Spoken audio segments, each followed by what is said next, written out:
I'm pretty certain at this point that sneaker YouTubers kill off more brands than the internet kills off celebrities.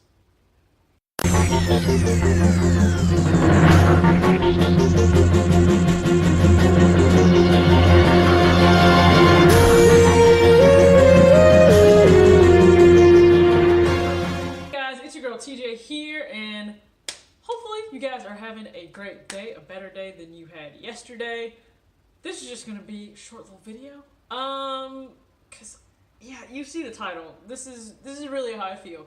Okay, about the hype beast and the reseller who cried wolf, specifically against, let's just say, Yeezy and Jordan, because those are the two prominent brands that everyone always wants to make a video on every other week or every other day. It seems now that Yeezy's dead or Jordan's dead. All right, I'm just gonna share my thoughts on this, okay? Yes, the game is on in the background right now, Michigan State and Ohio State. If both teams could lose in some perfect, surreal world, I would love for that to happen. I know that's not gonna happen. Yes, I am watching my Michigan Wolverines later today when we play Rutgers. Now, back to the video.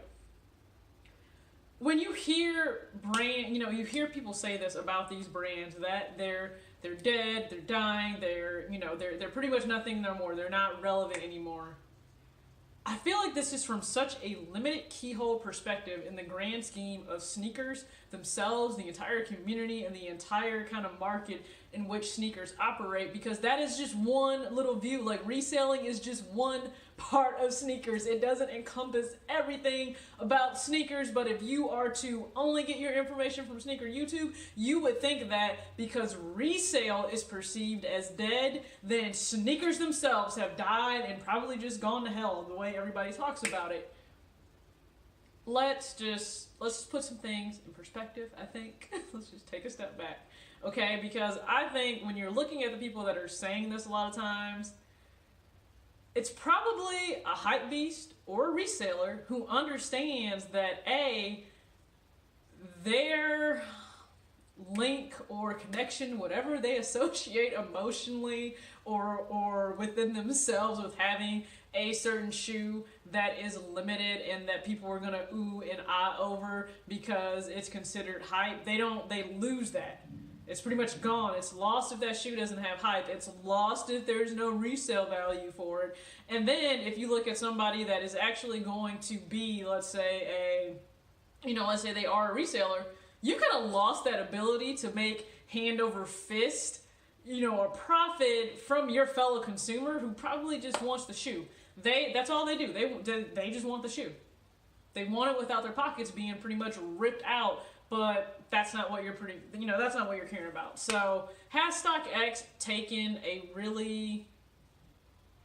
has it been detrimental to the resale market? Of course it is, because now people can see in real time if the hype of a shoe or the oversupply of a shoe by manufacturers and by brands has caused that shoe to actually go up or down, or they can see what they should pay and what they shouldn't pay for it. I think it's stellar. I think it's amazing, because guess what? You need to learn to adapt. This is what happens in business. This is what happens in markets all over the world. I don't care. This doesn't just happen in sneakers. Guess what? There are a lot of different markets where brands and companies have to learn to adapt to things that then become obstacles for them to turn a profit. So I advise all y'all start being creative, or whatever you want to call it.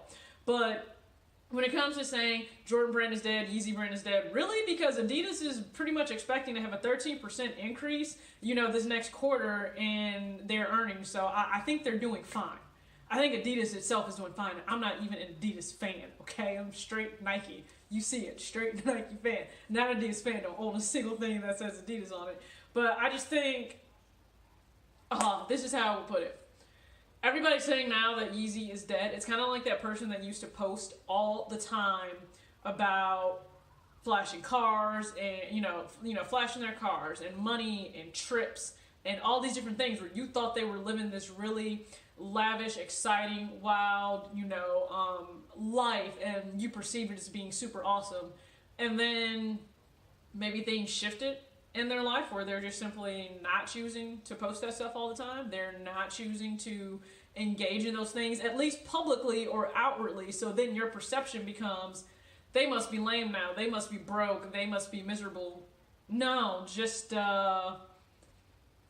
as things change, because they do, maybe what they're actually putting out there in terms of, you know, what you all are perceiving is a little bit different too. So that's kind of how I liken it to the whole brands are dead. Brands are just fine. Just the rhetoric that you guys put out on a consistent basis is what's dead. So please come up with something different.